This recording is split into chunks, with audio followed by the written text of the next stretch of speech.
Boa noite a todos. Espero que todos estejam bem. Hoje damos continuidade ao estudo do Denkoroku, o registro sem forma da transmissão da iluminação, um comentário contemporâneo sobre o Denkoroku de Keizan Zenji, comentário este por Inoue Genroshi. A tradução para o inglês foi de Daigaku Humeroshi e de Keiko Omae. A tradução para o português foi feita por Choshin-san. Estamos já na parte dos comentários,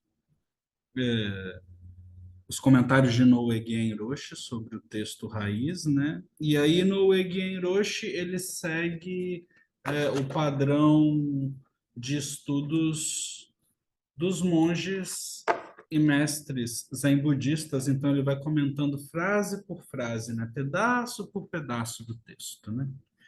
Então vamos dar início com o Kaikyoge, o verso de abertura. Juntamos nossas mãos, palmas com palmas.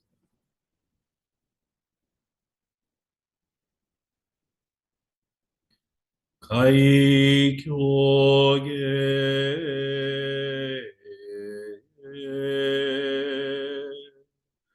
Mojo jin jin mi myo hyaku sen mango nam sogu ga kong ken mon toku juji gange nyorai shinjitsugi. O Dharma incomparavelmente profundo e infinitamente sutil é raramente encontrado mesmo em centenas de milhões de anos. Agora podemos vê-lo, ouvi-lo, compreendê-lo, que possamos completamente clarificar o verdadeiro significado dos ensinamentos do Tathagata. Mojo jin jin mi myoho hyaku sen mango nam sogu ga kon ken mon toku juji gange nyorai shinjitsugi.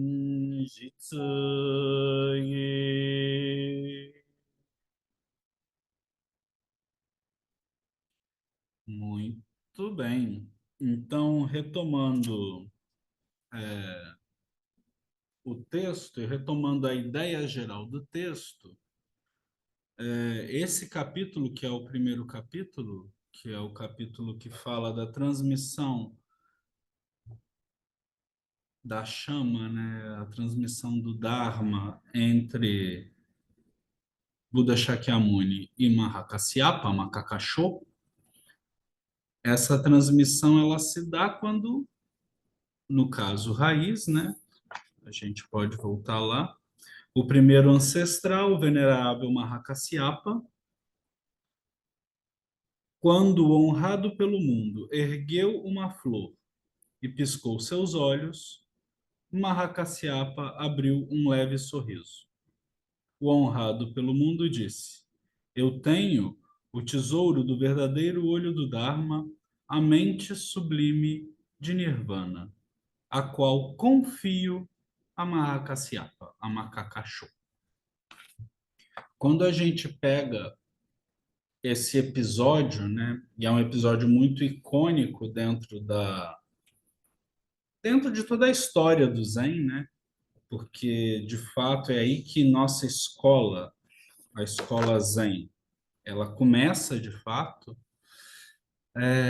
Existe um significado profundo nesse episódio, que é o que Inoue Hiroshi, ao comentar, ele vai tentar, de uma forma pedagógica, nos passar que dentro dessas questões de transmissão e dessa mente que é transmitida e dos segredos que podem existir nessa mente que é transmitida, né? E no Egin Roshi ele vai nos lembrar que, em verdade, nada é transmitido, porque tudo já está aqui. E esse é um ponto importante, né? Porque não é uma passagem em que o ensinamento é transmitido como um objeto ou como alguma coisa que é palpável e pode ser de fato transmitida. Não tem uma mente que é palpável, separada, que pode ser transmitida, né? Mas o que é transmitido nesse caso vai ser o reconhecimento direto da verdadeira natureza da realidade, que já está presente em cada um de nós. Então, quando Inoue Hiroshi ele vai aprofundando ao longo do texto essa ideia, ele vai frase por frase pontuando, né, e colocando esse ensinamento até culminar em que realmente não existe nada a ser transmitido, porque não existe nada separado, né? Ou seja, o que é transmitido é essa percepção da real natureza de todas as coisas. Então vamos ao nosso querido mestre Inoue Hiroshi, e eu sempre volto a lembrar, né, quem sou eu, como diz um monge gaúcho querido, na fila do pão, para comentar Inoue Hiroshi, né? E eu só estou aqui apenas lendo ele e aí a gente vai conversando. Ah, antes que eu esqueça, por favor, deixem seu like, ativem o sininho para receber as notificações. O editor vai colocar em algum local dessa tela um link para os encontros anteriores e também um link para nossa campanha, né? Nossa campanha de Takuhatsu virtual. Antigamente, os monges faziam Takuhatsu passando a tigela de porta em porta. Hoje em dia, com os meios hábeis possíveis das internets da vida, nós temos várias formas de conseguir praticar dana paramita, né? Então, se vocês se sentirem confortáveis em poder ajudar de alguma forma estas causas, mãos em prece, né? Agradecemos. Bem, ao texto então, né? No Sutra do Coração são mencionados 4 elementos e 5 agregados. O Buda Shakyamuni nada mais era do que os 4 elementos básicos e os 5 agregados. Nós também não somos nada mais do que isso. Para simplificar, os 4 elementos básicos e os 5 agregados, uma pessoa e o ambiente, ou as 6 funções do sentido e os 6 campos de objetos, inevitavelmente se movem juntos, como um, e não há outro movimento além desse. Esse é o grande caminho, que é chamado de iluminação insuperável, completa e perfeita. Anuttara Samyak Sambodhai. Por essa razão, todas as pessoas são inerentemente feitas do próprio caminho, justamente como é expresso nesse sutra. As pessoas estão confusas simplesmente porque não sabem disso. E isso é tudo. Então, só para a gente recapitular, né? Os cinco agregados, que em japonês é Go-un, ou em sânscrito é Pancaskanda, eles são o seguinte, né? O agregado da forma, da sensação, da percepção, das formações mentais e da consciência, né? Forma é rupa, que é o nosso corpo físico, que são os cinco sentidos e os objetos sensoriais. A sensação é vedana, que são que é o que surge através desses sentidos, né? Ou seja, é o que surge através de forma de rupa, que são os sentimentos de prazer, de dor ou sentimentos neutros, que, como eu disse, eles vão surgir através da nossa experiência sensorial. A partir disso, nós temos a percepção, que é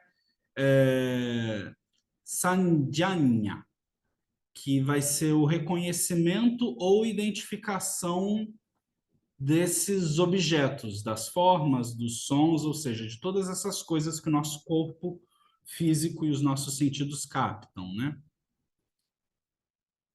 Depois, nós temos as formações mentais, que vêm através das percepções, né?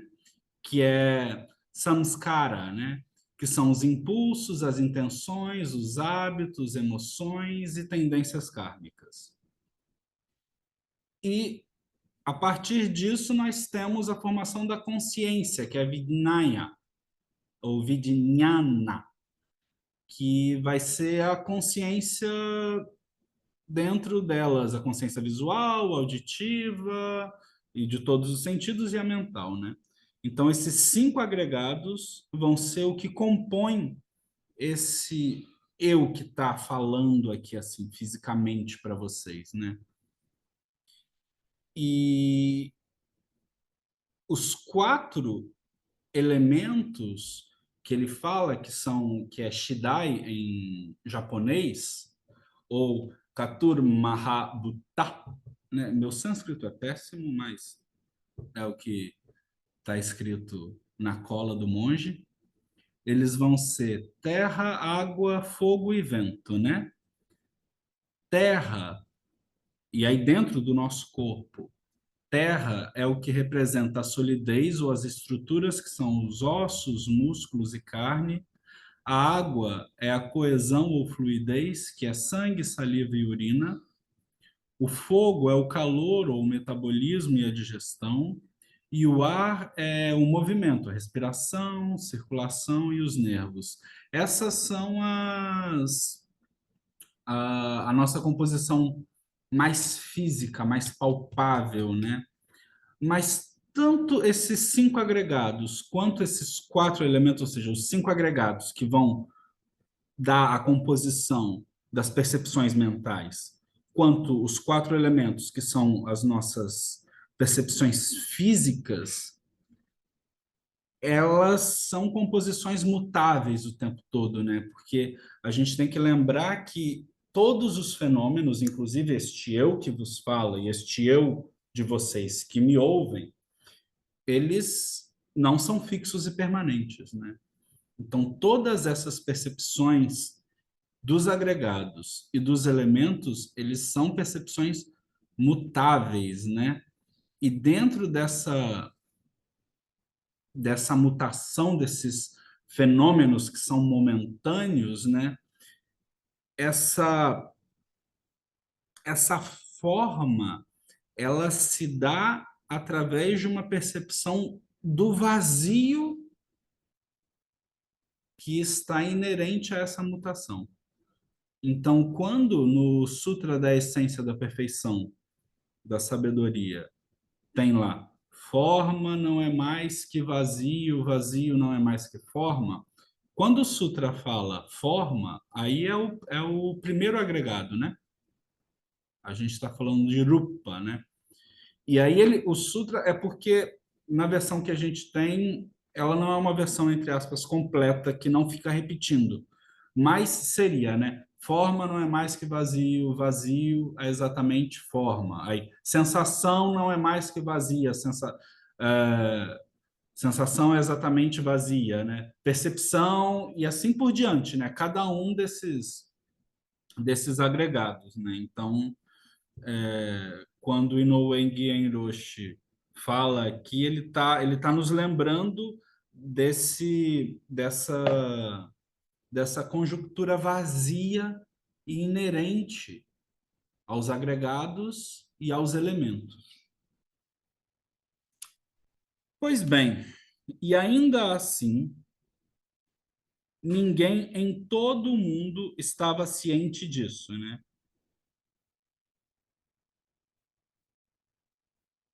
Disso o quê, né? Voltando, né? Que todas as pessoas são inerentemente feitas do próprio caminho, que é o que é expresso no Sutra da Essência da Perfeição de Sabedoria. No devido tempo, no entanto, Buda Shakyamuni apareceu e foi capaz de penetrar claramente essa verdade. Somente aqueles que foram ensinados sobre a maneira de realizar isso o realizaram e sabem que todos nós somos feitos do próprio caminho. E aí é um recorte no Eigen Roshi. Fala como mestre Zen, a gente não pode esquecer nunca esse posicionamento, e o recorte do momento histórico em que ele vivia, né? Talvez, e aí quem sou eu para julgar ou reclamar de Noegi Hiroshi, talvez se ele vivesse nos dias atuais, o posicionamento dele aqui nesse parágrafo seria um pouco distinto. Mas eu repito aqui as palavras dele, né? Somente aqueles que foram ensinados sobre a maneira de realizar isso o realizaram e sabem que todos nós somos feitos do próprio caminho. Não existe tal ensinamento em nenhum outro lugar. Somente o caminho de Buda ensina isso, e é somente a linhagem Zen que verdadeiramente e seguramente transmitiu essa sabedoria de pessoa para pessoa até os dias atuais. E aí, dando seguimento, em frente ao estupa dos muitos filhos. Essa é a frase. E aí, Noe Genroshi dá continuidade ao seu comentário. É uma referência a uma pessoa rica de Rajagrha, a cidade dos reis, a capital do país de Magadha. Para mais detalhes, por favor, pesquisem por si mesmos. E aí Noe Genroshi sendo Noe Genroshi, né? Essa pessoa rica fez muitas coisas boas para as outras, e por essa razão, um estupa foi construído em sua homenagem quando ele morreu. Esse estupa foi chamado de Estupa dos Muitos Filhos. Dizem que Mahakasyapa conheceu o Buda Shakyamuni em frente a esse estupa. Ele encontrou o honrado pelo mundo pela primeira vez. Essa é a citação. Quando o honrado pelo mundo disse: Bem-vindo, Bhikshu, sua barba e cabelo caíram instantaneamente. E aí, Inoue Hiroshi comenta, né? Quando o Buda Shakyamuni disse essas palavras, o cabelo de Mahakashapa, que até então crescia naturalmente, caiu instantaneamente. Alguns vão dizer que isso foi miraculoso, outros vão lembrar a idade de Mahakassyapa, mas isso são coisas que a gente pode pensar no futuro, né? Essa parte da história também é uma representação do seu verdadeiro eu. Mesmo que todos vocês estejam pensando em várias coisas, quando eu bato palmas, todos esses pensamentos desaparecem de uma só vez. Como uma palavra, desculpem, com uma palavra do Buda Shakyamuni, todos os pensamentos delusórios e desejosos de Mahakasyapa desapareceram completamente. Então, aqui ele está fazendo uma referência, uma alusão a que os nossos pensamentos delusórios ou equivocados sobre a real natureza de todas as coisas e os nossos pensamentos desejosos, eles são como os nossos fios de cabelo. São quase impossíveis de se contar. E aí, quando o Buda Shakyamuni encontra Mahakasyapa pela primeira vez, ele fala bico, ele fala monge. E aí Mahakasyapa, pum, se assusta, né? E aí são todos esses pensamentos, eles de repente se desfazem. E aí o cabelo dele cai, né? A alegoria é essa, né? É que como esses pensamentos delusórios, eles são tão numerosos como os nossos cabelos, quando Shakyamuni Buda toca na real natureza de todas as coisas, em frente a Mahakashapa, a Macacachô, quando ele faz assim, ó, aqui, aqui agora, perceba o aqui agora. De repente, Mahakashapa, pum, ele tem esse, digamos assim, esse Kensho, esse Satori, né, nesse momento em que vum, tudo se desfaz, né? Toda essa delusão, todos esses desejos, eles, digamos assim, caem por terra. E naquele instante, naquele momento, tá Shakyamuni Buda, tá Macacachô e tá a real natureza de todas as coisas se manifestando em uníssono. Então, é essa a alegoria, né? Seus cabelos caem, né? Seus pensamentos delusórios se desfazem.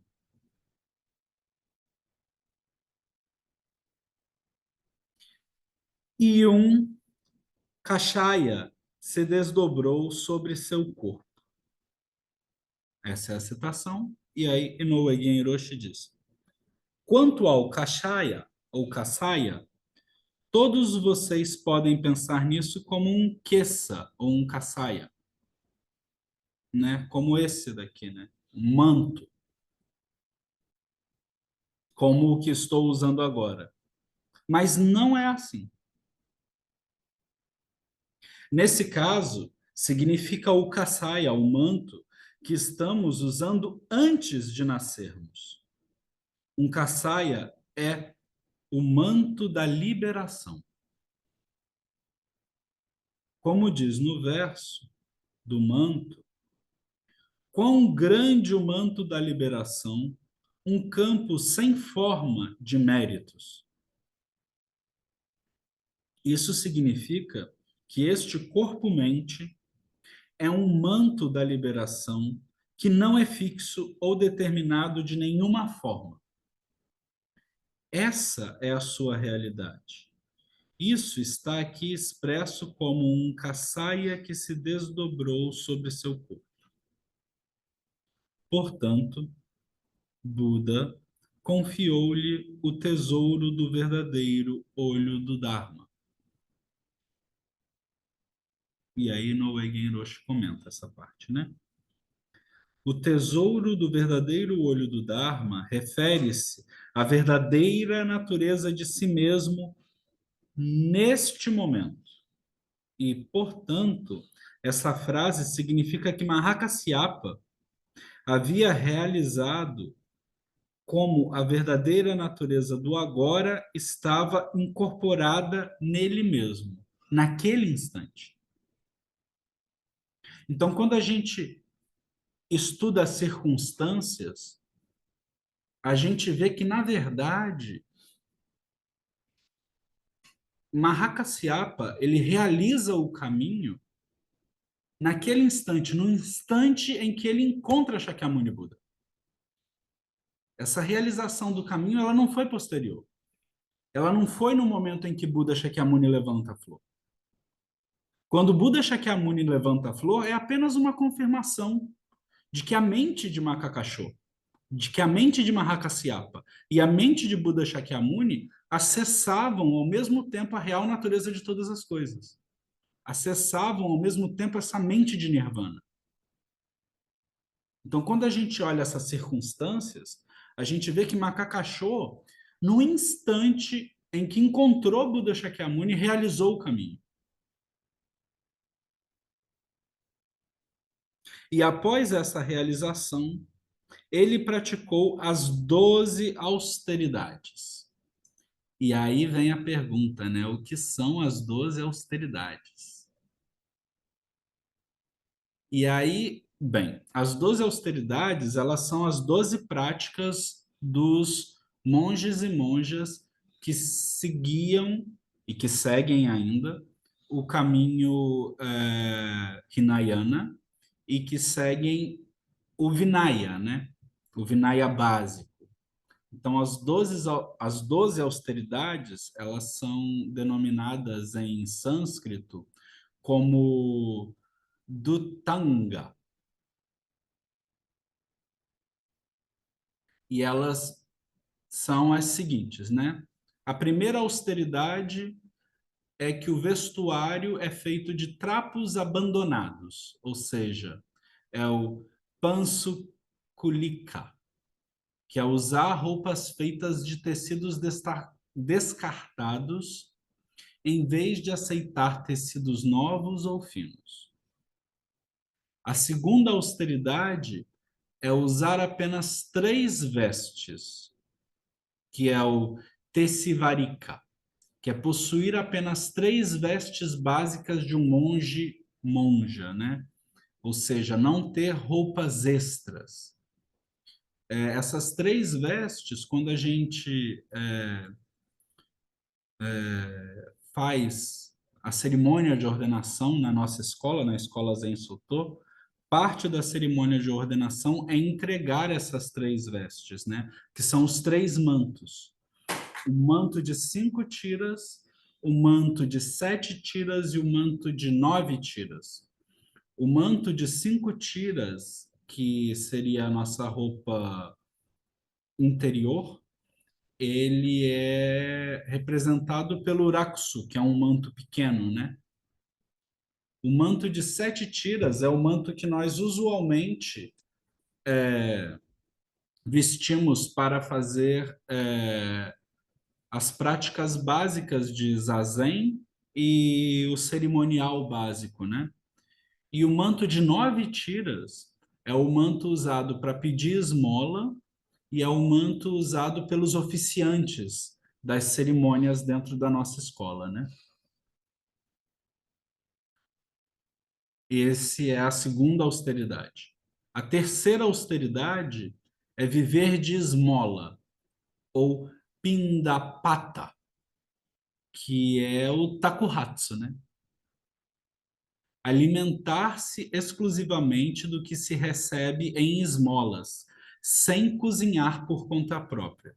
Então, antigamente, e alguns monges Theravadas ainda vivem dessa forma, eles não cozinham, eles não fazem os seus próprios alimentos. Dentro da nossa escola, isso não é que exatamente caiu em desuso, mas conforme o budismo viaja da Índia para a China e da China para o Japão, se vê a necessidade de, em países em que originalmente não eram budistas, como a China, por um exemplo, as primeiras comunidades de monásticos e monásticas que se estabeleceram, elas tinham que ser autossustentáveis, ou seja, eles acabavam, ao adquirir terreno para construir um mosteiro ou um templo, parte desse terreno era dedicado ao cultivo e a partir desse cultivo se fazia os seus próprios alimentos, ou seja, nesses templos e mosteiros você tinha uma cozinha funcional para que os monges eles pudessem sobreviver, monges e monjas pudessem sobreviver, né? Porque muitas vezes não se conseguia o takohatsu, ou seja, as esmolas suficientes de alimentos para se viver. Então, essa proibição de não cozinhar o próprio alimento dentro das escolas em Soto, ela cai em desuso, né? Então, nós temos, inclusive, uma prática própria dedicada a cozinhar o próprio alimento, ou seja, a cozinha Shojin-ryori, a cozinha do mosteiro, né? A quarta austeridade é comer apenas o que foi recebido como esmola, ou seja, é o ekasanika. Não aceitar, e aí esse é um ponto muito interessante, né? Não aceitar convites especiais para refeições. Comer apenas o que foi obtido mendigando.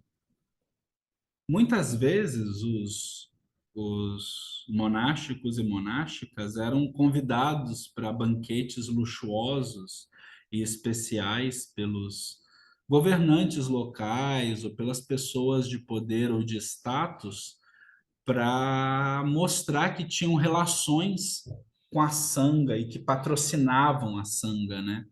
Então, para não gerar a vaidade e para não produzir um pensamento equivocado e delusório do ato de ofertar e de conviver com as pessoas da sanga, essa regra ela é instituída, né? A quinta austeridade é comer uma única refeição por dia, que é ekabatika, ou seja, alimentar-se apenas uma vez ao dia antes do meio-dia. Então, nós também temos ainda a tradição de algumas escolas Theravadas que praticam isso. Então, os monges saem pela manhã, pedem a esmola e comem só o que lhe é ofertado, sendo uma refeição por dia. Dentro das escolas Mahayana, e em especial da nossa escola, isso também cai em desuso porque nós estabelecemos uma refeição ao entardecer, que a gente chama de yakusek. Yakusek é uma palavra muito interessante que yaku é remédio e sek é pedra. Antigamente os yogis, eles tinham uma prática de esquentar pedras e colocar essas pedras quentes em cima do estômago para ajudar nas práticas de jejum.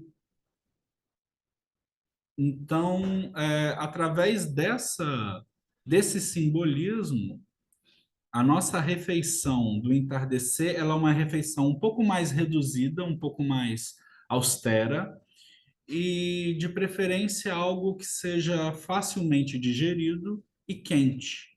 Geralmente uma sopa ou às vezes um punhado de arroz quente, né? Para somente esquentar o estômago para a gente aguentar, digamos assim, até o próximo período de alimentação, que vai ser de manhã. Ou seja, essa moda de jejum intermitente, isso já era praticado pelos monges budistas desde muito tempo atrás. A sexta austeridade é comer em um único recipiente, que é patapindikika, que é comer toda a refeição usando apenas uma tigela, ou seja, usando apenas o orioke. No nosso conjunto de, quando somos ordenados, nós recebemos um conjunto de tigelas. E nesse conjunto de tigelas, existe uma tigela maior, que se chama Hatsu ou Zatsu, que simboliza essa tigela de pedir esmola que ainda é usada pelos monges Theravadas, que eles usam uma tigela grande de metal. Isso, conforme vai mudando-se de região e de país, na China, essa tigela ela se torna um pouco menor, mas ainda é de metal. E quando chega no Japão, essa tigela de metal ela é trocada, esse material é trocado por uma tigela de madeira laqueada, inclusive por questões de higiene. E aí cada monástico, monástica, na sua cerimônia de ordenação, recebe esse conjunto de tigelas, ou seja, você tem essa tigela maior e uma série de tigelas menores dentro dessa tigela maior, em que, além de com essa tigela maior, é realmente a tigela que nós pedimos esmola na rua, né? Então, quando a gente vê um monge zen pedindo esmola, ele está segurando a sua própria tigela de orioke, do seu orioke, e um sininho para pedir esmolas.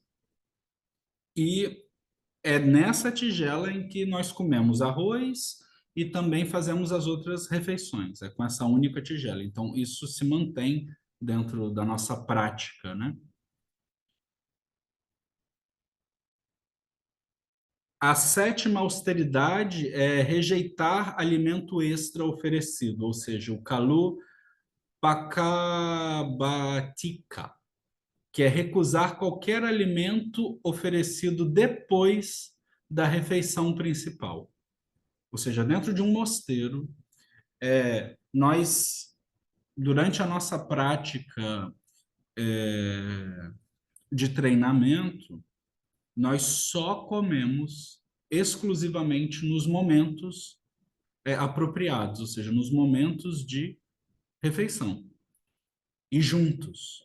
Então, essa coisa de, vou comer vou beliscar uma coisinha aqui e ali, né? Esse é um termo muito carioca, né? Não sei se isso chega em outras regiões do Brasil em específico, mas eu vou comer uma coisinha aqui, vou dar uma beliscada numa bolachinha ou comer um docinho. Isso dentro do nosso treinamento, isso não é adequado, porque nós sempre comemos de forma comunitária, né? Nós sempre comemos junto com os outros, né? A oitava austeridade, ela é viver em um local afastado de vilas e cidades. É Aranhanica, que é morar em áreas remotas, florestas ou montanhas, longe dos centros urbanos. E Mestre Dogen leva isso literalmente ao pé da letra e constrói Daihonzan Eiheiji dentro de um vale afastado, completamente afastado de qualquer cidade ou vila, né? A vila que se tem hoje em dia em frente a Eiheiji, ela é muito posterior, né? Reide fica lá situado num local remoto. E alguns outros mosteiros de treinamento da nossa escola também, né? Yokode também é assim, né? Um mosteiro fundado por Mestre Keizan. Só que, e aí usando meios hábeis e, e uma forma muito visionária, Mestre Keizan vai contra esse movimento, digamos assim, e constrói, ou estabelece, melhor dizendo, porque já estava construído, estabelece como um mosteiro sede de treinamento Daihonzan Sojiji, que é no meio da cidade. O Sojiji original, ele ficava literalmente no meio de uma cidade portuária ainda por cima, ou seja, uma cidade com um fluxo grande de movimento. E Mestre Keizan faz isso pensando em expandir os ensinamentos. Mas quando a gente pensa numa prática de treinamento pessoal, é importante em algum momento a gente se recolher de centros urbanos, né, e viver algum tempo em locais afastados. Mas é importante também a gente saber que quando a gente se senta em zazen, a gente consegue fazer isso também perfeitamente. Quando a gente olha para dentro, quando a gente de fato percebe os nossos movimentos internos, a gente entra nas nossas montanhas e nos nossos vales remotos e treina também nessas montanhas e vales remotos, né? O terceiro não, a nona austeridade é bonita. Ela fala assim, né? Viver ao pé de uma árvore. Ouruka Mulika. Dormir e viver sob a proteção de árvores, sem construções ou abrigo. E era assim que eram os mosteiros e os locais de prática originais. Quando nós ouvimos alguns sutras começam, né? E o honrado do mundo ensinou no bosque dos cervos. Ou o honrado do mundo ensinou na floresta de bambu. E assim, sempre em referência a esses locais arborizados, né? Ou seja, os primeiros locais de prática eram bosques e florestas, né? E aí por isso que uma das austeridades é essa, e também para nos lembrar onde Shakyamuni Buda realizou o caminho. Ele realiza o caminho sentado debaixo de uma árvore, né? Sob o abrigo de uma árvore.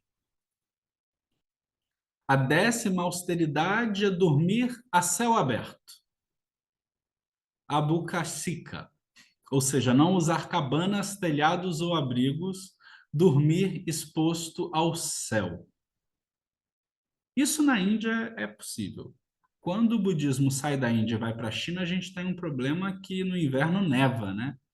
Então isso fica um pouco difícil, um pouco frio. Então, para a gente não precisar levar nosso corpo aos extremos, e no Japão também, né? A gente tem essa, digamos assim, comodidade. A gente dorme dentro do salão do Dharma, né? A 11ª austeridade é usar apenas palha ou um pano como cama. Não usar camas elevadas, almofadas ou colchões. Dormir no chão, simplesmente. E essa austeridade ela é mantida nos mosteiros quando nós seguimos a regra de dormir apenas no tatame, né? Então, nós dormimos no tatame. Em uma plataforma elevada que se chama tan, mas é o local onde nós nos sentamos para fazer zazen. É o local que nós praticamos. Então, no local que nós praticamos é o local que dormimos e é o local que comemos. Então, essas três coisas, né, elas são feitas no mesmo local para lembrar essa 11ª austeridade que é nessadika, né, que é usar apenas palha ou um pano como cama. E é por isso também que na nossa cerimônia de ordenação monástica, né, nós recebemos o zago, que é um pano que nós cobrimos o chão para tanto para fazer as nossas prostrações, quanto para, em alguns casos, fazer zazen também, né? E a 12ª austeridade é praticar a meditação sentada constantemente. Yatasantatika, que é praticar constantemente e continuamente a meditação sentada sem se deitar, nem mesmo para dormir. Frequentemente alterando zazen com kirin, ou a meditação em movimento, andando, né? É dito que Mahakasyapa ele não se deitava, né? Então, em algum momento do texto isso vai ser esse ponto vai ser retomado, mas Mahakasyapa ele vivia a partir dessas 12 austeridades e de uma forma muito rigorosa, né? Então, só para depois da gente ter passado uma a uma, só para relembrar, né? A primeira austeridade é usar vestuário feito de trapos abandonados. A segunda é usar apenas 3 vestes. A terceira é viver de esmolas. A quarta é comer apenas o que foi recebido como esmola. A quinta é comer uma única refeição por dia. A sexta é comer em um único recipiente. A sétima é rejeitar alimento extra que é oferecido. A oitava é viver em um local afastado de vilas e cidades. A nona é viver ao pé de uma árvore. A 10ª é dormir a céu aberto. A 11ª é usar apenas palha ou um pano como cama. E a 12ª é praticar a meditação sentada constantemente. Então, a partir dessas 12 austeridades, que a gente tem, digamos assim, o ideal de uma vida de prática. E esse ideal é um ideal vivido por Mahakasyapa, por Macacachô. Então, voltando ao texto, né, finalmente. Após essa realização, ele praticou as 12 austeridades. E aí, Inoue Genroshi comenta, né? Mahakashyapa seguiu a prática das 12 asceses de um monge Hinayana. Isso significa engajar-se continuamente numa difícil prática em todos os momentos do dia.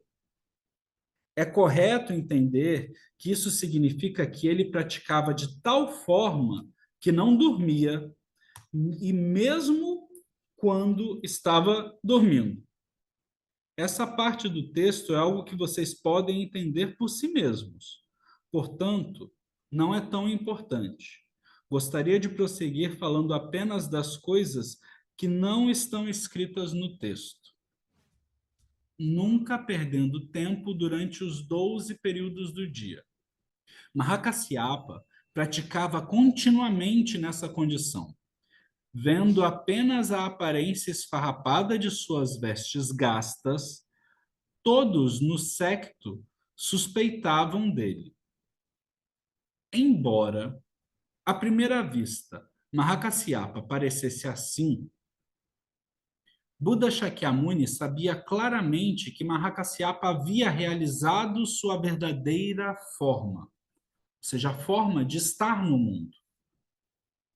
Todos os outros suspeitavam dele, não importava aonde fossem. Pensavam que ele era simplesmente um velho e se perguntavam por que Buda Shakyamuni permitia que ele o acompanhasse de um lado para o outro. Pelo texto, podemos ver que foi assim que ele foi tratado. É interessante, né? Porque muitas vezes a gente não consegue compreender verdadeiramente a prática dos nossos companheiros de sanga, né? E muitas vezes nós julgamos essa prática, né? E muitas vezes não entendemos por que que o nosso professor solicita que aquela pessoa em específico assuma determinada função, tanto dentro da comunidade quanto aquela função dentro da sua prática interna, né? Então,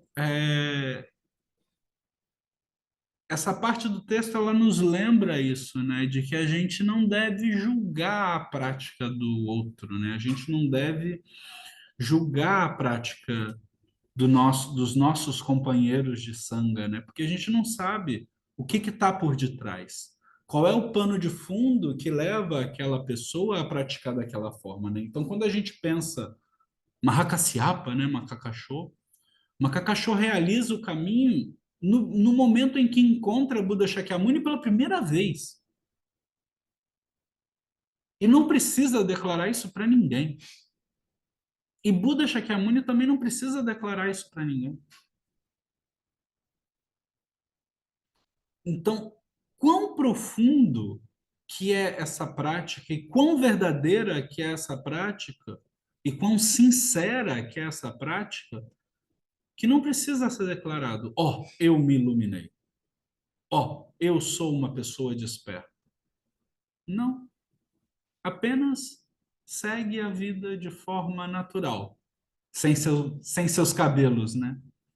Sem esses pensamentos ilusórios, sem esses pensamentos discriminatórios, né? Quando Macacachô vê Buda Shakyamuni de fato, ou seja, vê a real natureza de todas as coisas pela primeira vez de fato, tudo isso cai por terra. E a partir desse momento ele passa a ver viver uma vida singela, uma vida sincera, uma vida baseada nessas 12 coisas que eu parei para explicar uma por uma, apesar de Noe Genroshi dizer, vamos passar direto por isso daqui. Eu fiz questão de explicar uma por uma, porque se a gente não tem o pano de fundo cultural para entender o que Mestre Keizan e os mestres antigos falam sobre essas 12 austeridades, a gente passa direto por uma coisa que é muito importante, que no Ocidente a gente não tem estudo e fundamento suficiente para compreender, né? Essas 12 austeridades foram o que nortearam a vida dos primeiros monges e monjas da nossa escola.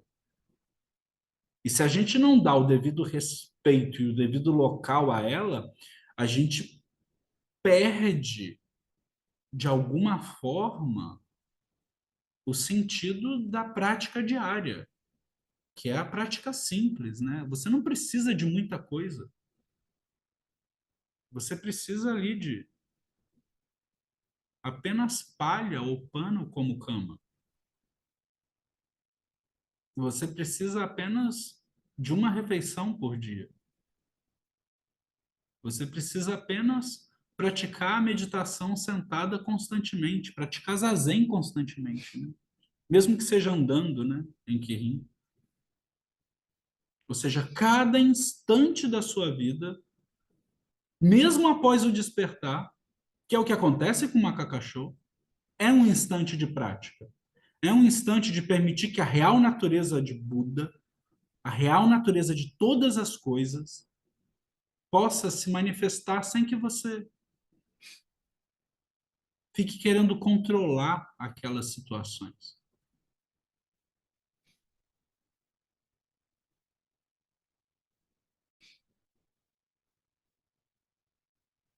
E muitas vezes os nossos companheiros de prática não entendem isso, né? Que foi o que aconteceu com o Mahakasyapa. Por essa razão, e para honrar o Dharma, e olha só que bonito isso, né? Por essa razão, e para honrar o Dharma, sempre que Shakyamuni, o honrado, pregava o Dharma, ensinava o Dharma em assembleias aqui e ali, ele compartilhava o seu assento e fazia Kashyapa sentar-se ao seu lado.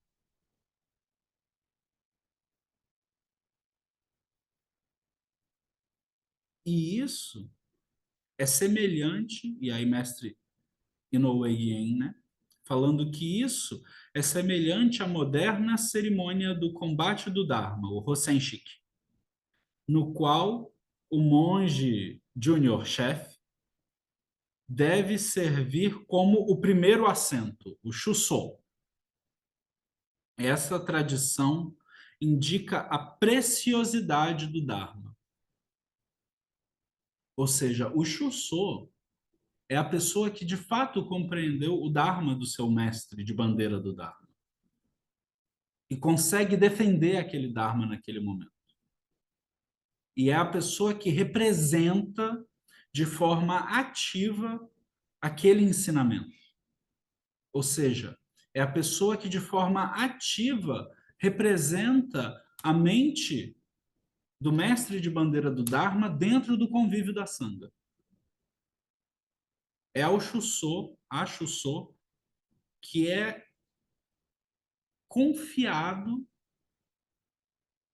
o bom convívio da Assembleia, das Assembleias. Ou seja, é ao Shuso que é confiado a harmonia da Sangha, porque ele conseguiu acessar a mente desperta do seu mestre, assim como Macacachô, Mahakasyapa acessa a mente desperta de Shakyamuni Buda, né? Então, quando a gente tem essa figura, né, esse monge que ajuda a prática, né, esse Shuso, essa figura é a figura que vai estabelecer ali a harmonia e equanimidade nas relações da Sangha, sem a necessidade de uma intervenção direta do mestre, sem uma necessidade da intervenção direta do abade, do grande mestre de treinamento, né?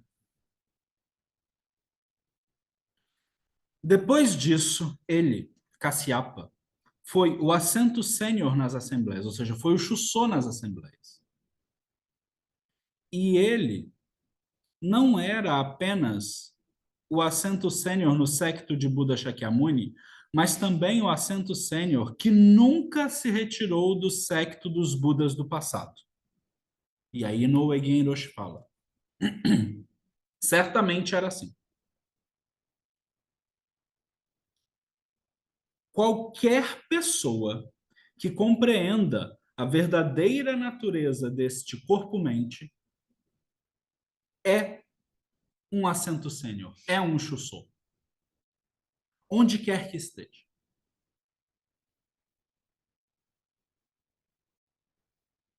E aí eu abro um parêntese e eu vou falar, eu vou citar um dos grandes mestres do budismo Zen na América do Sul, que é Daijo Roshi, o abade de Zenkode, que é o mosteiro Zen Morro da Vargem. No ano passado, ele, entre muitas aspas, ele se aposenta. E aí, quando ele, na cerimônia de retirada dele, de descida da montanha, ele brinca, ele diz, o Mosteiro Zen Morro da Vargem tem 50 anos, né? Fez 50 anos ano passado, assim como Dai Juroshi tem 50 anos de ordenado, né? De sacerdócio dentro da nossa escola. E aí Dai Juroshi, como suas palavras de descida da montanha, ou seja, ele deixa de ser abade, ele passa a assumir uma posição que é a posição de todo, que é a posição do abade que se recolhe, né? Não é que ele não seja mais abade, mas ele é um abade que se recolheu, o abade aposentado. Ele brinca, né? Ele fala: durante 50 anos eu fui chussô nesse mosteiro. Agora eu posso ser abade. Então, quando a gente pensa nisso, eu sempre me vejo assim aqui em Itacoonde, né? E aí é um compartilhar pessoal meu, né? Eu eu quero continuar sendo chussô de Itacoonde, né? Assim, Itacoonde não precisa de um abate, precisa de um chussô, né? Quando a gente pensa num mosteiro, quando a gente pensa num templo, e quando a gente pensa que esse templo é o nosso local de prática pessoal, esse local ele precisa de um chussô, ele não precisa de um chefe distante, longe, né? Como é essa figura que a gente acaba associando dentro do Ocidente, né? Precisa de um chussô, precisa de uma pessoa que está ali harmonizando a sanga o tempo todo, né? Então, quando Dai Juroshi fala essas palavras, são palavras muito fortes, né? E motivam a nossa prática de uma forma incrível, né?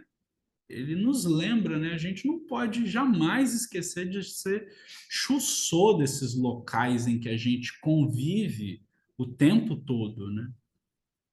Então, quando Mahakasiapa é dito que ele era o assento sênior, né, o chussô, não só na Assembleia de Buda Shakyamuni, mas de todos os Budas do passado, é muito isso, né? Assim, eu não quero ser abade, eu quero ser chussô. Chussô é que é o legal dentro dessa brincadeira, entre muitas aspas, que a gente chama de prática, né? Então, muitas vezes, algumas pessoas me perguntam: ah, qual é o seu título? O que que você gosta de ser chamado e tal, né? Eu sempre brinco e falo: me chama de Shoei. Apesar de eu ter um monte de titulação e disso, para mim, de forma muito particular, não servir para nada, e elas existem ali, eu quero continuar sendo Chussô, né? Eu me lembro que quando eu fiz a Batalha do Dharma lá em Yamagata, fazia um calor.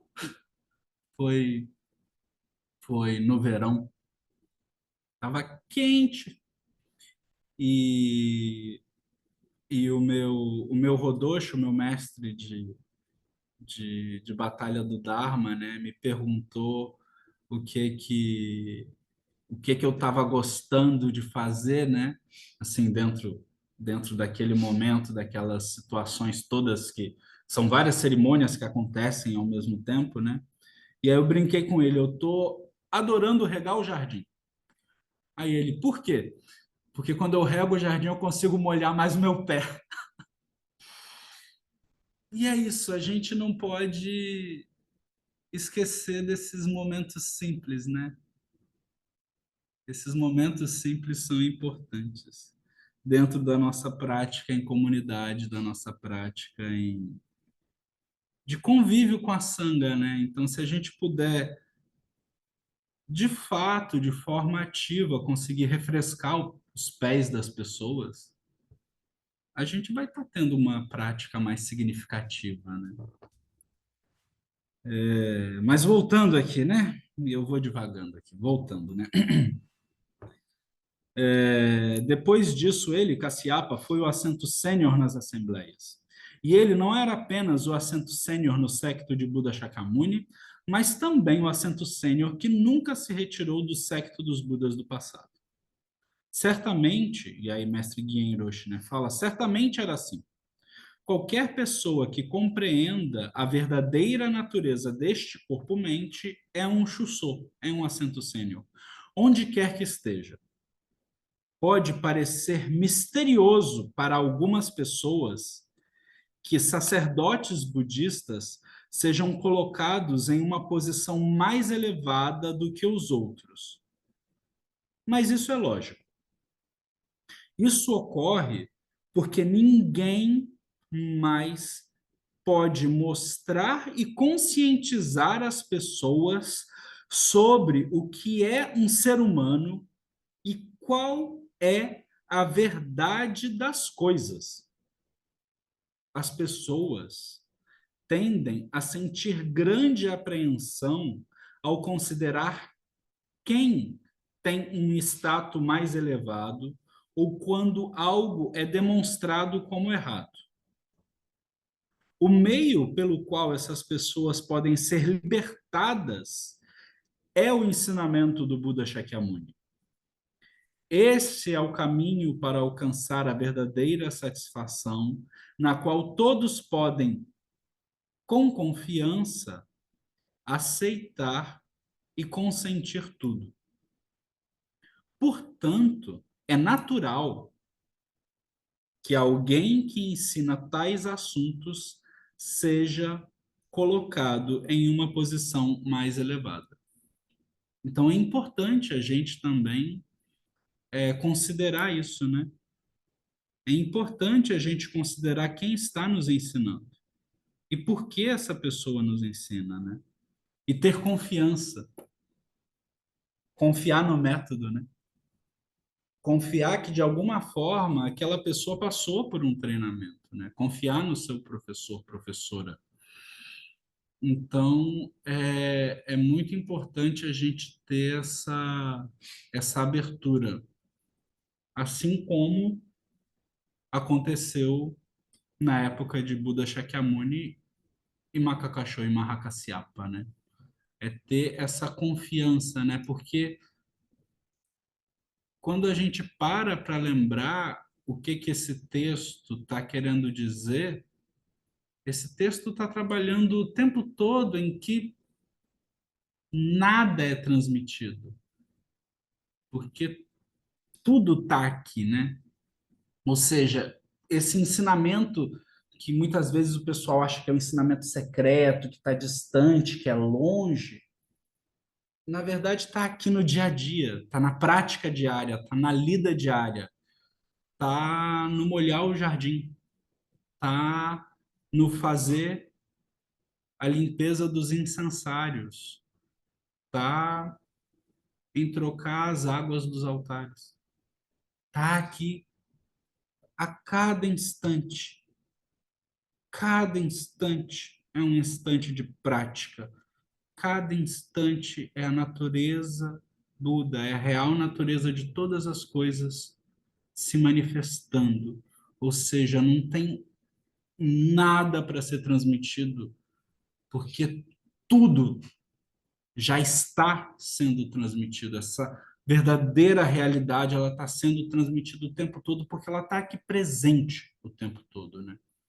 Então, isso é uma coisa que a gente tem que trabalhar, pensar, refletir, né? Eu acho que é um pouco do que a gente tem para hoje. Vamos às perguntas e comentários do pessoal. Estamos aí. Alguém aqui na plateia física quer fazer alguma pergunta? Tem uma parte desse comentário que o Roshi fala que a gente é o caminho o tempo todo. No primeiro momento, me deu a impressão que ele estava falando dessa questão como de um ponto de vista de uma iluminação originária. Mas, acompanhando o texto, eu tive uma impressão bem diferente disso. Na verdade, é uma separação, é uma união radical, uma não separação radical daquilo que sou eu e daquilo que é a prática. É uma união completa e constante ao ponto da pessoa entender que não é, eu não faço a prática quando eu faço uma cerimônia, ou eu não faço a prática quando eu faço zazen, mas que todos os movimentos do mundo o tempo todo, de todas as relações com todas as pessoas, todas as coisas, inclusive consigo mesmo, é a prática. O tempo todo, 24 horas por dia, a minha vida, enquanto existência que está acontecendo, é o caminho, é a prática em si, assim, é o praticar. Sim. E não essa outra ideia. Isso é completamente radical. Assim. Sim. Que é quando a gente eu paro de ir lá para fazer a prática naquele lugar e a prática passa a ser minha. Isso. Essa é a marca de Gen Roshi, essa é a marca de Saikawa Roshi. É isso que eu tento, de alguma forma, viver. Né? A nossa linhagem, tanto dos meus professores, quanto a forma que eu tento, de alguma forma, viver, né? É muito por isso. É esse o caminho que eu tento, de alguma forma, também ensinar para vocês, né? Apesar de não ser muito adequado em alguns momentos, né, digamos assim, mas é o que eu aprendi. E no Eigen Hiroshi, ele tem essa característica, né? Cada instante é prática. Cada momento é prática. Por quê? Porque cada momento é a manifestação da natureza Buda.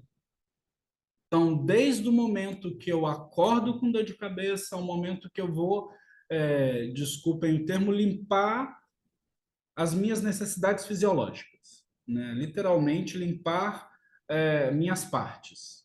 Eu não vou dar nomes às partes porque estamos gravando e não quero ser banido do YouTube, por favor. Mas brincadeiras à parte, cada instante é prática. E é isso que Genroshi, Saikawa Roshi, né? Eles ensinam muito, né? Cada instante, cada passo do caminho é o caminho, porque você é o caminho. Você é o caminho, né? Você é o caminho no ato do caminho, né? Você é Buda em ação o tempo todo. O nascimento humano ele é precioso por causa disso. Porque os animais eles também são assim. As pedras também são assim. Todos os seres são assim. Só que a gente tem consciência disso. Olha que fantástico. Então, quando a gente lida com...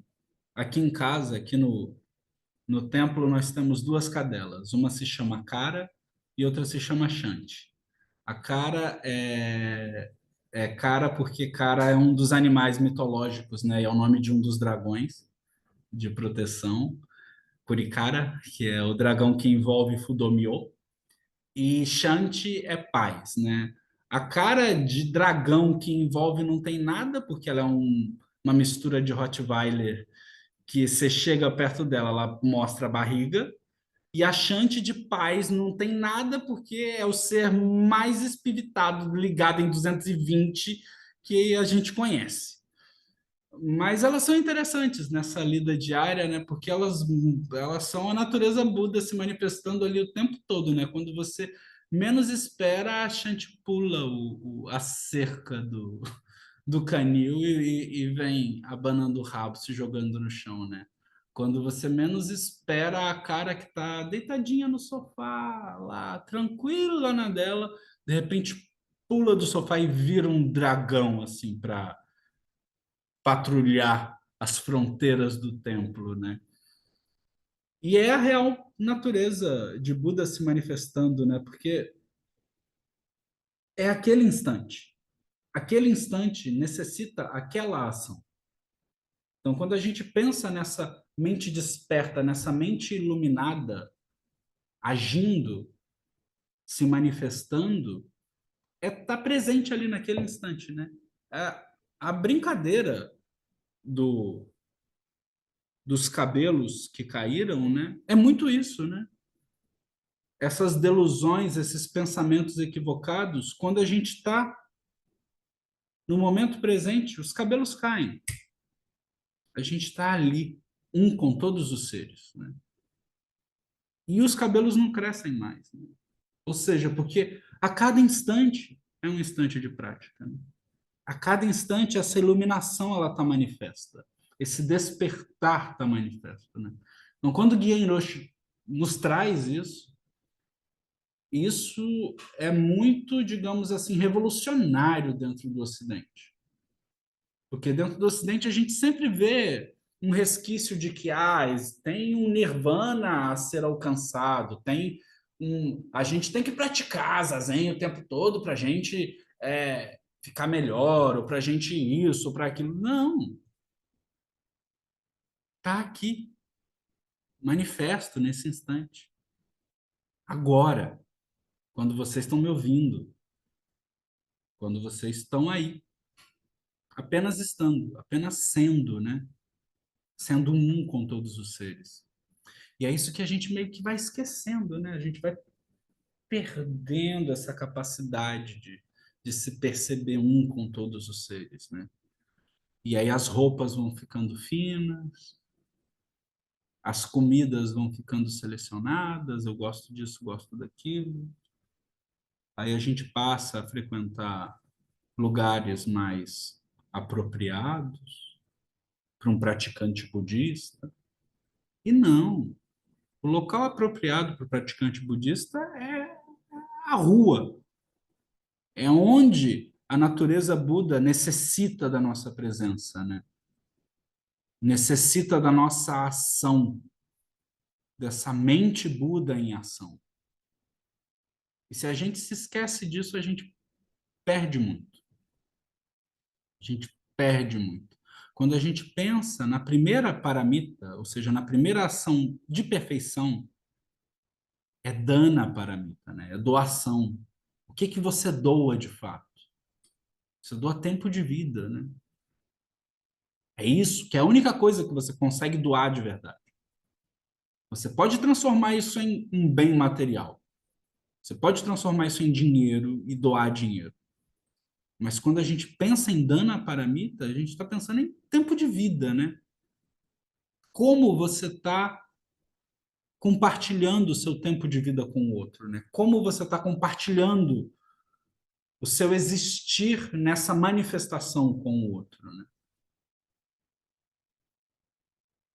Então, essas coisas são coisas importantes, né? Essa mente desperta a cada instante é uma coisa importante, né? A cada instante, porque tudo, absolutamente tudo é prática. Só que a gente esquece. É isso. Eu não sei se eu consegui te responder. Chussou. Ou xissou. Ou xoxô. Essa é uma piada interna, um dia eu conto para vocês. Mas o nosso Chussou é 2025. Na verdade, Chussou 2024.25. Ele já foi chamado de tudo nessa casa, menos de Chussou. Já foi chamado de Xissou, Xoxô, de tudo, menos coitado. Chussou demorou para sair. Demorou. Demorou. Mateus, meu filho, você tá bem? Quer uma aguinha?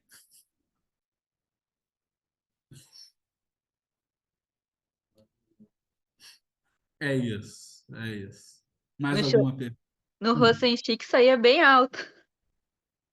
Ah, no Rosenchic, nossa, no Rosenchic foi incrível. Vocês procurem aí na internet, deve ter em algum lugar o Rosen dele. Saía tudo, menos Chussô, né? Xaxá, né? Nem Xaxa saiu direito, que é comentador. Que era o que era para sair, não sai. Não, Aproveitando, além do fato de que o editor vai ter que botar foto das cachorras, e eu acho impossível conseguir uma foto da Shanty parada,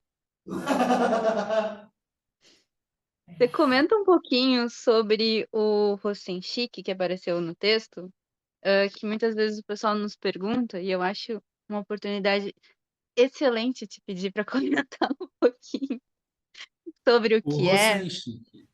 Obrigada. O Rosenchic é um momento muito importante. Então, quando a gente pensa dentro da tradição Zen Soto, a gente tem alguns momentos na vida dos praticantes que se dedicam a ser sacerdotes, sacerdotisas, né? E esses praticantes, que são comumente chamados de monásticos, eles dentro da vida, eles têm três momentos importantes que são a própria ordenação, que é Shuke Tokudo, ou seja, Shuke é sair da casa, né? Ou seja, a cerimônia de saída da casa. Você sai da sua família biológica e passa a fazer parte dessa família Buda, né? Dessa Sangha, do Sangha, né? Para os mais puristas, é o Sangha, né? Que é composto de quatro assembleias, né? A Assembleia dos Monásticos, a Assembleia das Monásticas, a Assembleia dos Leigos e a Assembleia das Leigas. Ou seja, na época de Buda existia essa distinção entre quatro assembleias, que são distinção, não é uma distinção hierárquica, é uma distinção funcional, né? Dentro desse grupo de praticantes, você tem uma funcionalidade e uma especificidade entre praticantes mulheres, que é distinta da especificidade da funcionalidade de praticantes homens. Então você tinha aí essas distinções. E praticantes sacerdotais ou monásticos e praticantes não sacerdotais, praticantes leigos. E aí, após essa primeira cerimônia, que aí você se tornaria membro dessa assembleia, dessa sangha, você passa por o que se chama de Hosenshiki, ou seja, a Batalha do Dharma. Significa que você treinou tempo suficiente sob a tutela de um mestre e você passa a ser o assento sênior, o Shuso daquela assembleia. Durante essa cerimônia, você vai defender o Dharma do seu mestre. E aí é no caso do seu mestre de treinamento, né? Não é do seu mestre de ordenação. E aí temos que abrir um parênteses, que ao longo da nossa vida monástica nós podemos ter três mestres. O mestre de ordenação, o mestre de Hosenshiki, de Batalha do Dharma, que é o nosso mestre da bandeira do Dharma, o nosso mestre de bandeira, e o nosso Honshi, ou seja, o nosso mestre de transmissão do Dharma. Ou seja, é daquele mestre que você de fato recebeu a transmissão dos ensinamentos, você atingiu e realizou a mente daquele mestre, né?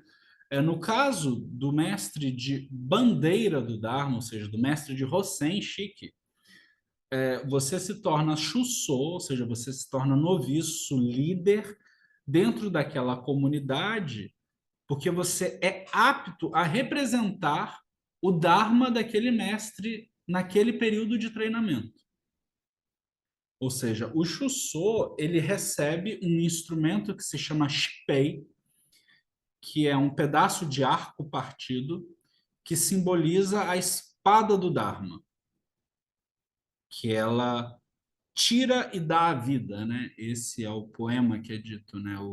O mestre do Dharma, o mestre de bandeira do Dharma pergunta para o Shuso o que que ele vai fazer com aquele objeto, né? Durante a cerimônia, ele responde que vai tirar e dar vida com aquele objeto, porque aquilo simboliza o Dharma que corta as delusões.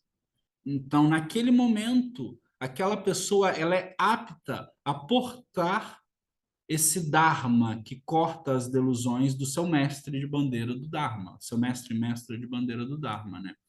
Então, tem todo um cerimonial específico para isso acontecer, e existe um período de treinamento em que isso acontece, que é um período que remonta ao período das monções na Índia, que é um período de Ango, ou seja, um Seichu. É um período de treinamento específico que dura 100 dias, em que é ideal que o Shuso, ou seja, um noviço, líder, ou seja, o noviço responsável por aquela assembleia, fique em treinamento dentro daquele grupo, né? E é dito que ele e ela se tornam o que a gente chama de Dai Itiza, que é o primeiro a se sentar. Dai Itiza significa isso. A primeira pessoa a se sentar, ou seja, o Shuso é o primeiro a chegar no zazen e o último a sair do zazen, né? Ele é o primeiro a chegar na cerimônia e o último a sair. Ou seja, ele é aquele que está ali sempre atento, o tempo todo ajudando, e isso é importante, ajudando a estabelecer a harmonia da prática, ajudando a fazer com que a prática flua de forma harmoniosa.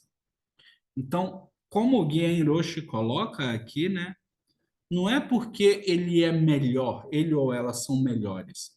É porque em determinado momento essa posição elevada, ela é usada como uma referência, né? Então, aquela pessoa se torna uma referência da prática. De qual prática? Se torna uma referência da prática do seu mestre de bandeira. Então, geralmente, um bom Shuso, um Shuso que praticou assim, ele geralmente ele está muito afinado com o que o seu mestre de bandeira está ensinando, está praticando e está solicitando daquela assembleia, daqueles praticantes, né?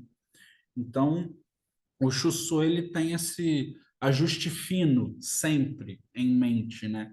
Geralmente, quando ele vai pensar, ele e ela vão pensar algo, geralmente ele vai colocar em mente primeiro o quê?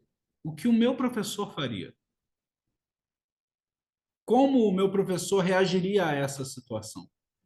Qual seria a posição que o meu professor tomaria mediante esse conflito?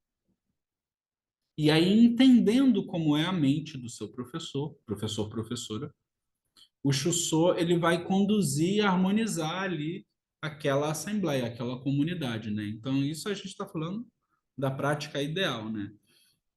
No Ocidente acabam existindo algumas corruptelas disso, mas isso a gente não precisa ficar comentando.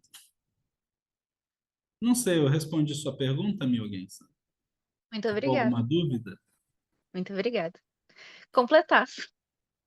E o terceiro mestre? O terceiro mestre Ah, é o não, mestre desculpa. de Shiho. Desculpa. O terceiro, ordenação, Rosenshiki e Transmissão, transmissão. que é o Shiho, que é a transmissão do Dharma, em que esse monástico ele deixa de ser um noviço, noviça, e passa a ser um monge de fato, né? Se é que a gente pode usar esse termo, né? Então, quando a pessoa é ordenada, ela é ordenada noviço, noviça. Só depois do Shiho é que vira monge. Então, a gente vê também muitos equívocos por aí, né? Fulano de tal é monge. Não, é noviço, noviça ainda, né? Os monges, eles usam esse manto da transmissão, né? Que é o manto açafrão. Até o momento da transmissão, os noviços, a eles lhe cabe o manto negro, né? Que é um manto de prática. É claro que um monge que já tem Shiro pode usar um manto negro, né? Mas uma das marcas do Shiro, além de uma série de implementos ritualísticos que recebemos durante a cerimônia da transmissão, durante a cerimônia do Shiro, um deles é o manto açafrão, que é o mesmo manto de Buda, da cor que Buda usava, né? Então, a transmissão do Dharma é esse terceiro momento, né? Então, o primeiro momento é quando a pessoa resolve, por vontade própria, por espontânea e vontade e própria vontade, assumir um compromisso de vida religiosa monástica, se tornando um noviço, noviço. Nesse segundo momento, depois de uma prática intensa com o mestre, ela é apto a portar o estandarte da vitória daquele mestre, ou seja, o estandarte do Dharma daquele mestre. E num terceiro momento é quando essa pessoa realmente existe ali uma transmissão de mente a mente em que o mestre percebe que aquela pessoa de fato realizou o caminho, né? Então, esse é o momento do Shiro, da transmissão, que é a transmissão, o que é transmitido, né? É a brincadeira do nosso amigo Shakyamuni Buda e Macacaxu, né? O que foi transmitido ali? Nada foi transmitido de forma objetiva, mas a forma como interage com o mundo, a forma como percebe o mundo é transmitida, né? Essa percepção de estar presente, de ser a própria natureza Buda, né? A real natureza de todas as coisas, né? Essa percepção dessa prática 24 horas, né? Isso é que pode ser transmitido. E aí tem várias formas disso acontecer, né? E aí é uma coisa muito pessoal, né? Entre mestre, discípulo, discípula, né? Então a gente tem esse momento dentro da vida desse sacerdote, sacerdotisa, né? E aí depois disso ocorrem várias cerimônias. E aí essa pessoa ela tem que nos mosteiros sede prestar homenagem aos nossos mestres ancestrais, a mestre Dogen e a mestre Keizan, e depois disso essa pessoa ela passa por uma, digamos assim, um período probatório em que o seu tempo de prática mais o seu nível acadêmico é calculado dentro de uma série de regras, e aí a pessoa recebe ou não a certificação como um professor do Dharma, professora do Dharma dentro da nossa escola. E aí, depois disso, essa pessoa se torna apta a ser Jushoku, ou seja, a ser responsável por um templo. E aí, depois disso, essa pessoa se torna apta a ser abade, abadesa de um templo. Abade, abadesa, ou seja, mestre de prática de um templo, ou seja, mestre de bandeira do Dharma de alguém, né? E aí, depois, enfim, tem uma longa trajetória dentro das várias possibilidades de hierarquia que não são hierarquias no sentido de melhor ou pior, mas são hierarquias no sentido de são posições em que nós podemos, de alguma forma, olhar e tomar como referência de prática, né? Então, é importante pensar na hierarquia dentro da nossa escola, de fato, como isso, como uma referência de prática, né? Então, aquela pessoa atingiu tal hierarquia, tal grau devido à sua prática, devido à sua constância na prática, né? Então, até mesmo esses termos e esses lugares, eles têm que ser, de alguma forma, ressignificados no Ocidente, né? Porque a gente tem equívocos muito grandes dentro, principalmente do Zen, no Ocidente, né, que trouxeram lá no início, quando o Zen veio de uma forma um pouco equivocada, né? Alguns termos e alguns conceitos. Então, basicamente isso. Não sei se eu consegui te responder adequadamente, mas estamos aí.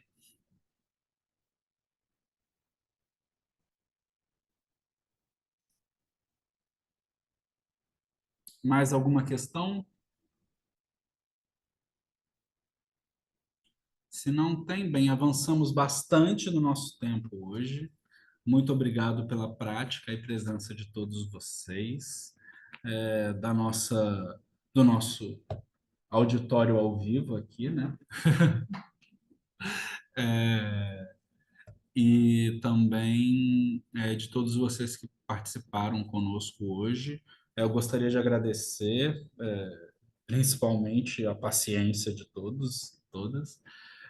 Lembrar que em algum local deste vídeo vai ter botões vários para você apertar, talvez, para dar like, ativar o sino para receber as notificações, né? Por favor, compartilhem esse e os outros vídeos, né, para a gente conseguir entrar nesse algoritmo louco aí.